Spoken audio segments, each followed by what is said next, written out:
How to write a good essay. It's a bewitching question, and it's one I'm going to answer in approximately 2 minutes, and then we'll go on to something else which is dependent on that, which is how to use a good quotation. An essay is about a presentation of not only your ideas, but also the ideas that you've acquired which prove that you understand the subject. When we're thinking about the essay, we're particularly thinking about these brief essays which we write in examinations, which are going to last, 3/4 of an hour. But the same principles will also work by extension, simply by expanding what here we're going to refer to as paragraphs. So an essay is made up of a series of units, let's say 5 units. We're going to write them down, 1, 2, 3, 4, 5, and we might call these paragraphs. Unit 1 would be the introduction, and Unit 5 would be the conclusion.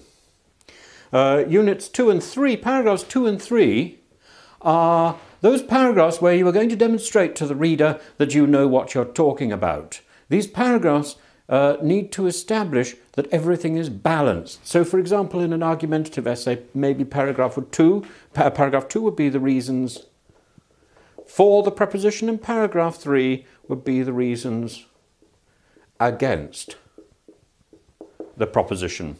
But there's a certain leeway here. Maybe paragraph 2 would be your main reasons for and your main reasons against, and paragraph 3 would be your subsidiary reasons for and against. Now, there is only one way to write an essay, and that is to plan it. And the plan, the important bit of the plan, is not necessarily about everything that is in the essay. I've seen some plans where people have written so much they might just well have written the essay anyway. The plan is about what you don't say, about what you're not going to say at the beginning. The plan is about getting your main ideas, your best ideas on paper, and then saving them for the crunch. Paragraph 4. Paragraph 4 is where you establish very clearly that maybe some of the points in paragraphs 2 or 3 are not points you agree with. You also maybe add your own special bit of information, and it's that bit of information which is so important, which is so vital to your essay, and which is vital to your getting the good mark at the end. Paragraph 4, the crunch, is probably going to be your longest paragraph. It's going to be the paragraph where you back up your facts with good quotations. It's going to be the paragraph where you present your argument in a clever, logical, ordered way. Now, a point about length here, just very quickly. Paragraphs 1 and paragraphs 5 are probably going to be quite brief. Paragraph 1, you establish how you intend to answer the question. Paragraph 5 follows naturally from the crunch. Paragraph 5 is exactly what it says on the bottle. It is the conclusion of all this discussion. If you want to start in paragraph 5 making a new discussion, if you want to start a new idea, you might as well write a new essay. It's a waste of your time to add anything new to paragraph 5. Paragraph 5 concludes what you've been writing. It follows naturally. Paragraph 4 is your argumentative paragraph. Paragraph 4 is what you've been waiting for. Now look, it's exactly like the situation where you get into an argument with one of your friends, or indeed maybe not one of your friends. You want to say, there's no point in going onto the offensive right at the beginning and battering somebody. Ridiculous, childish, silly. You listen very politely to what somebody else has got to say. Oh yes, I understand. And you reason with them how clever your points are, how wise is your position. But paragraph 4, 1, 2, 3 reasons why your position is wrong, and bang! You've flawed them, you've destroyed them, you've established your own point of view very calmly and very brilliantly by conceding that they also had a point of view too, but that it was wrong.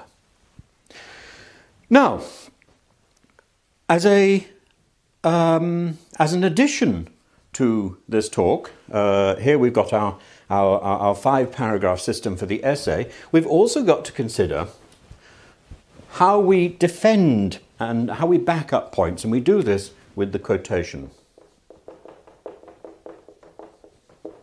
Now, the quotation is something which has been routinely misused in the past. Today, we are told that we must not plagiarize. This would have been a nonsensical concept to a first century Greek or a first century Roman. They routinely adopted somebody else's name to give credibility to their writings. This is something that we're not allowed to do. We're also supposed to attribute our quotations. We're supposed to tell people where we got them from. Now, that's the legal business out of the way. What you've got to do is to use a quotation in a clever way. Now, imagine you've got 6 brilliant quotations.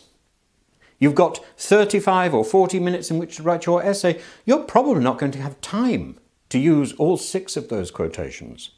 You have to choose very carefully, because a quotation, by definition, requires 3 sentences. A sentence to establish the quotation, to use the quotation, to quote, and then to explain the quotation. It's like taking a jewel from a ring, looking at a ring. And you look at the ring and you think, oh gosh, what a wonderful ring, how bright and glistening it is, how sparkly it is. And then you take the jewel out of the ring, if you're a jeweler, and you look at that again and you can turn it round and you can see it by many different facets. Well, in your essay, you're only interested in 1 or 2 facets. You're not interested in the whole thing. So you have to apply your quotation. You have to apply that jewel, put it back into its setting in the ring. If you get your quotation right, you're going to win with your essay.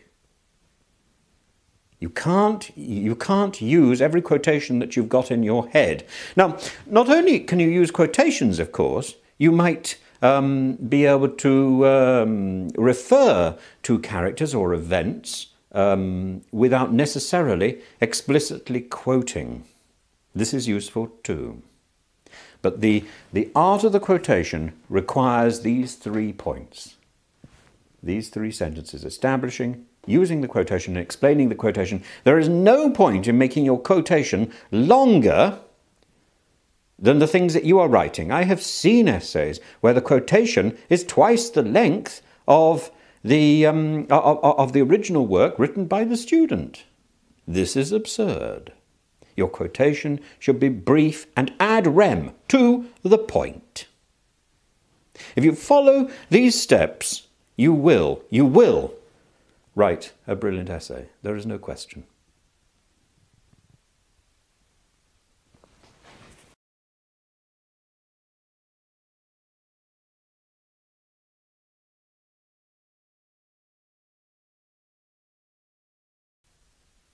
How to write a good essay.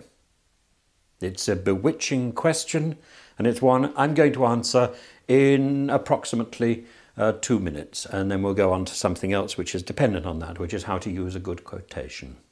An essay is about a presentation of not only your ideas, but also the ideas that you've acquired which prove that you understand the subject. When we're thinking about the essay, we're particularly thinking about these brief essays which we write in examinations, which are going to last, 3/4 of an hour. But the same principles will also work by extension, simply by expanding what here we're going to refer to as paragraphs. So an essay is made up of a series of units, let's say 5 units.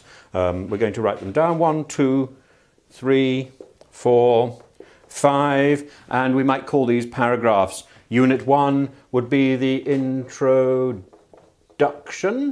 and Unit 5 would be the conclusion.